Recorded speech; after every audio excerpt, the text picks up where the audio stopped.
Hello, happy Thursday, everyone. I am Meredith, and I am here with our message for the 27th of February, 2025. We're using Light Seers Tarot for our message today. We have the sun and the moon both in Pisces. Woohoo! Nice. We're tuning into the energy atmosphere, of course. A couple of things to know. At 7:45 p.m. this time zone, we have a new moon. And Saturday, Venus goes retrograde until April something. And then March 14th, we have a full moon lunar eclipse. It'll happen in Virgo at 2:59 a.m. And then at 2:59 p.m., the moon will move signs into Libra.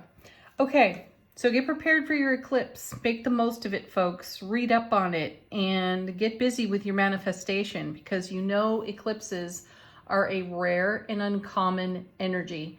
And whatever it is we are in manifestation for, with however we are creating, we might want to sprinkle in some rare and uncommon energy deliberately. All right, let's see what the cards have to say today. What are we engaging?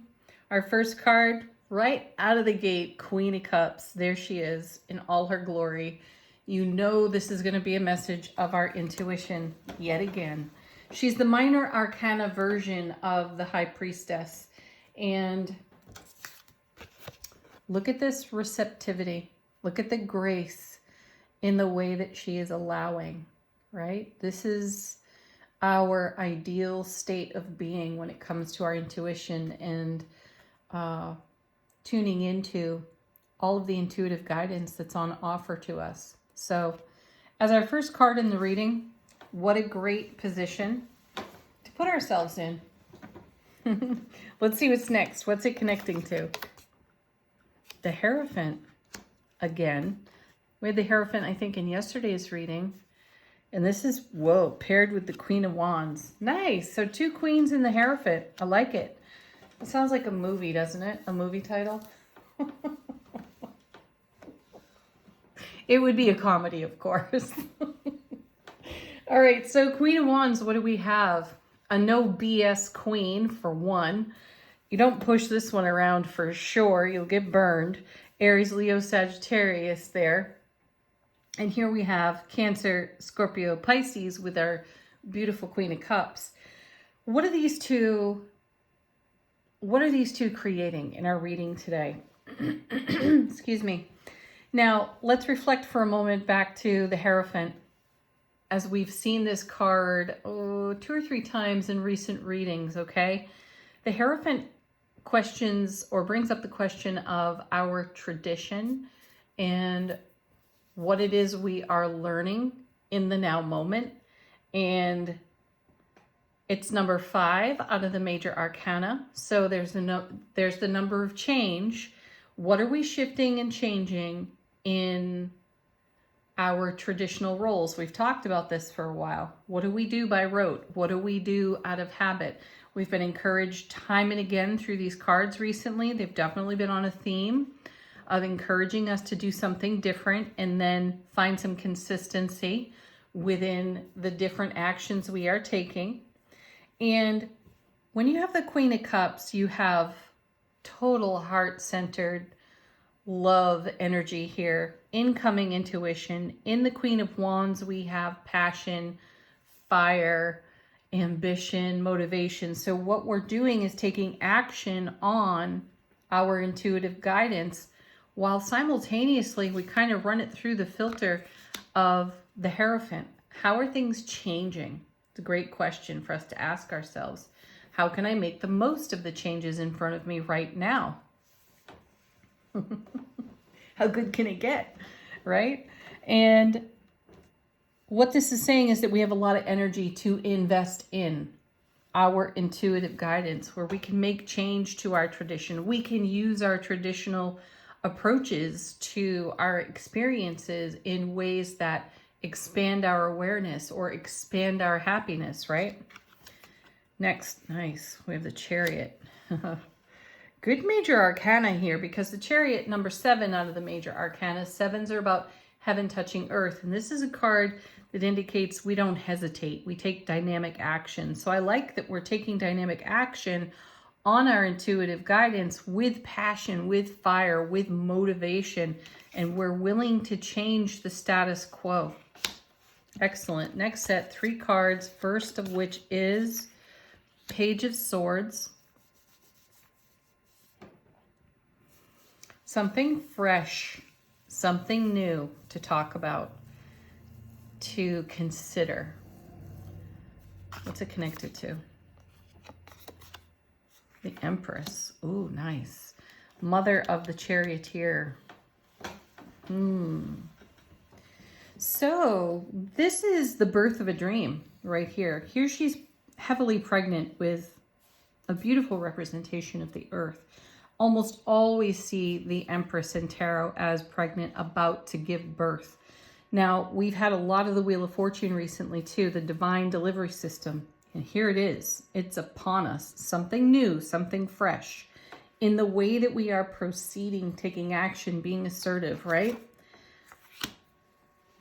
Look at that. There's the Lovers. We've made a choice. We've made a decision. And I feel that our decision is all about the legacy we're creating for ourselves. I'd love to see the 10 of coins come up for us, or pentacles rather, because that's investing in our legacy, right? Building on a foundation of happiness that stands the test of time.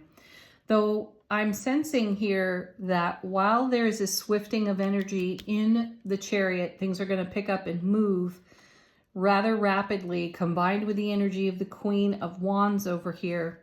The harmony in our divine feminine, divine masculine energy allows us to make decisions and choices assertively in the direction of what's new in the now. So fresh perspective, especially when it comes to our dreams being fulfilled. You know, keep in mind, we've seen a lot of the 9 of Cups lately too, where our dreams come true, our wishes are fulfilled. So there's a lot of new energy on the scene for us, a lot of new energy for us to interact with.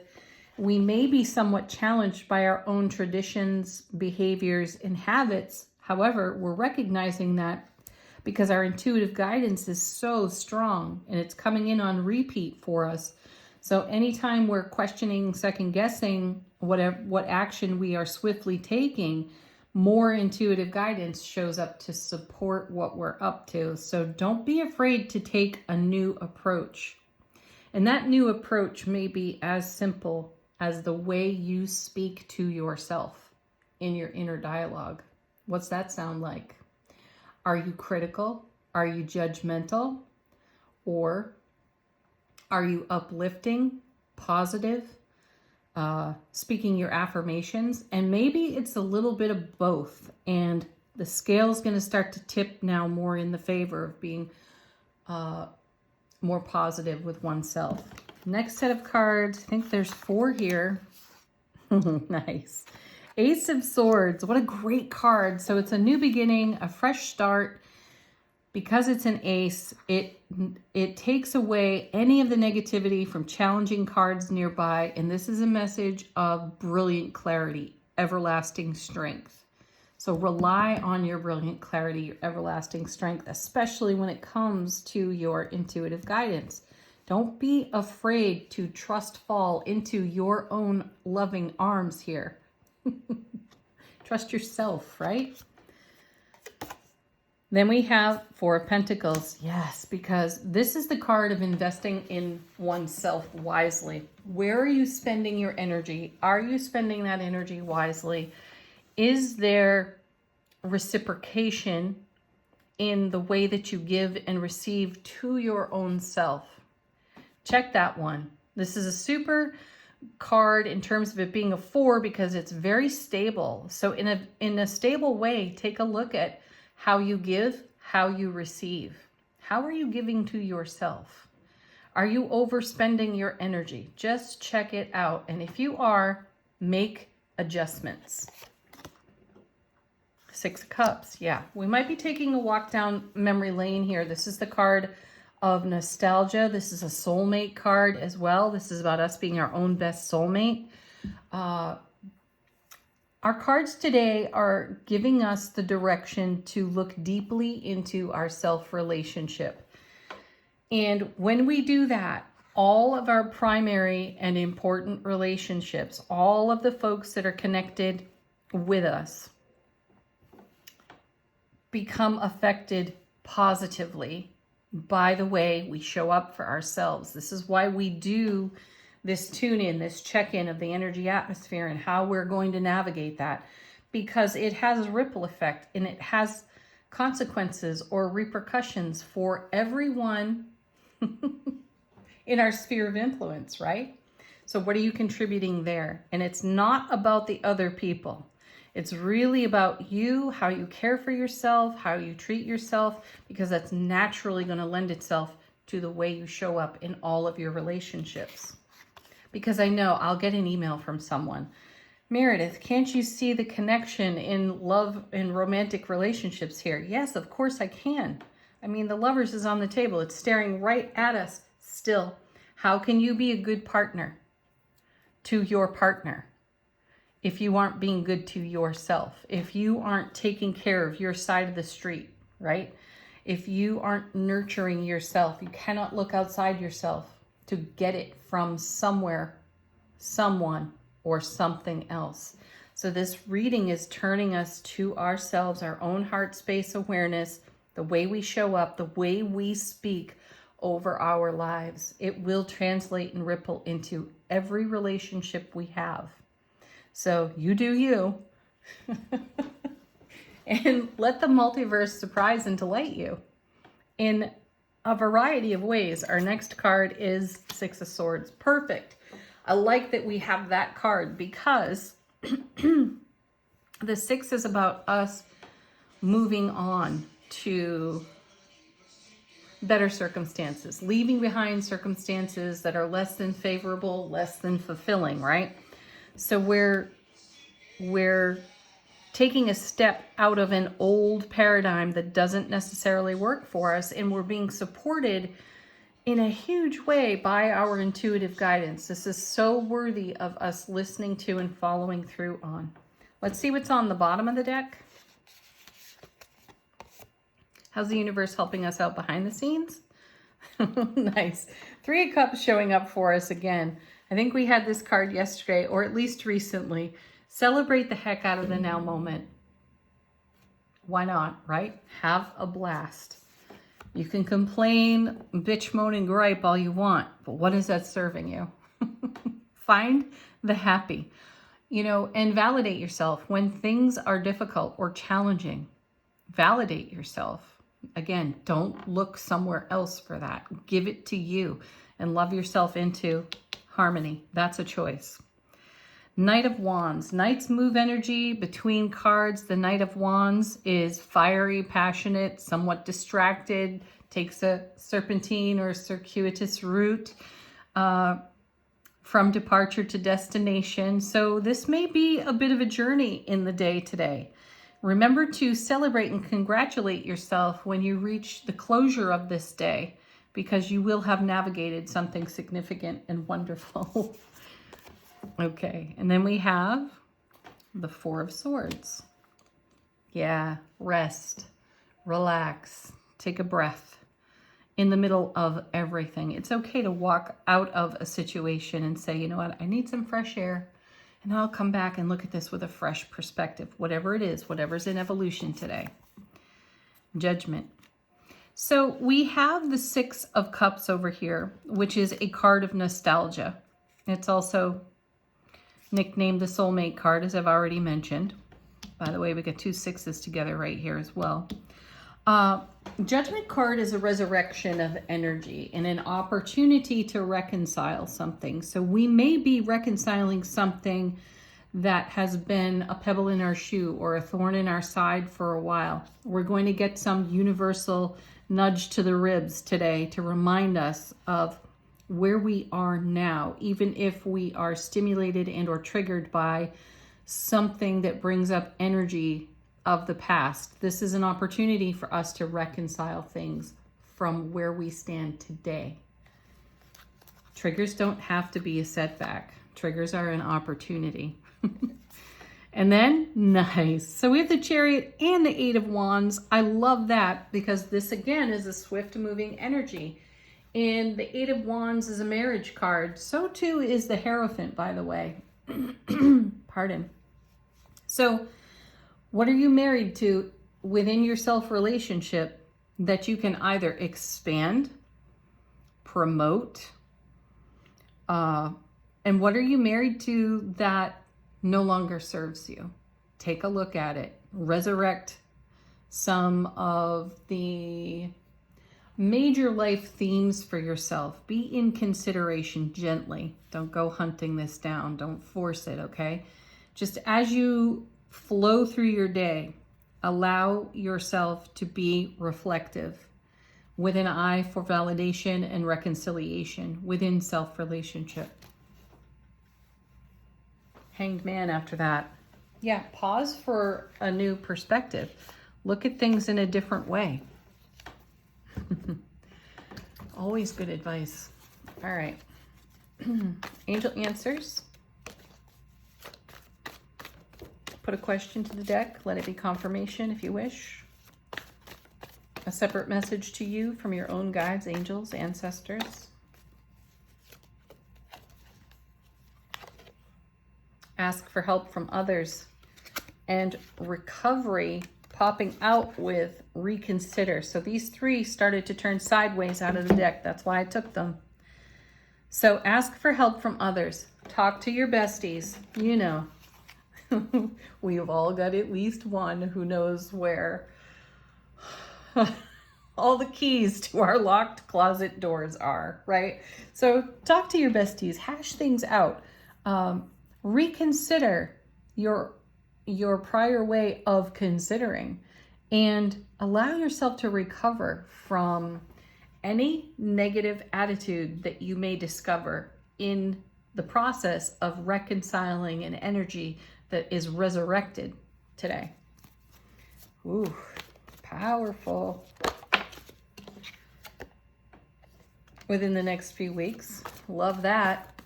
This isn't just an overnight sensation or a one-day parade. This is going to be with us for a bit. So be prepared to do this kind of self inner journey work. Next, look for a sign. Listen to your intuition, of course. I also feel like this is a message for those of you who've asked the question about when you're concerned with timing in connection to a manifestation. These cards are letting you know that there is no clock on your manifestation, though there is attention to detail, and you may have some details to tend to. Remain positive because you're ready for big happy changes. Take action there on the bottom of the deck. All right, final word on our message today. I just heard from my guides, there is no cheat sheet. Every single one of us walks this road with ourselves. So there's no shortcut. And the sense of these cards is we've already tried to take a shortcut by maybe not dealing with something, by allowing ourselves to be triggered. But this is not a moment to criticize oneself either. Everything happens for us, not to us, not at us. Everything happens for us. So if you take that attitude in a celebratory style as you greet everything that comes your way in the day, my sense here is we will have a beautiful scope of where we were in a less than favorable situation. We'll be able to see what our choices, Lover's card, are in the now, and we'll be able to challenge our traditional way of making choice. And that will give us wings here with the Chariot card and the Eight of Wands as well. Eight of Wands is about how energy is married and woven together, right? How things come together. It's swift moving communication. So we're going to have lightning fast, intuitive hits today. Pay attention to those. And then coming out of this deck, yet again, the She-Wolf card showing up. Unleash the wild within. Yeah. And perhaps that's what you held back way back in the day when you set up a scenario that felt Six of Swords a little less than favorable, and your intuition has been guiding you time and again to your passion, your creativity, your fire, to you saying yes to you without any reservation. It's not selfish. The world is asking for your unique qualities. So bring it, and bring it in your wild, unleashed, beautiful self. Have the best Thursday ever, folks. Peace, love, namaste.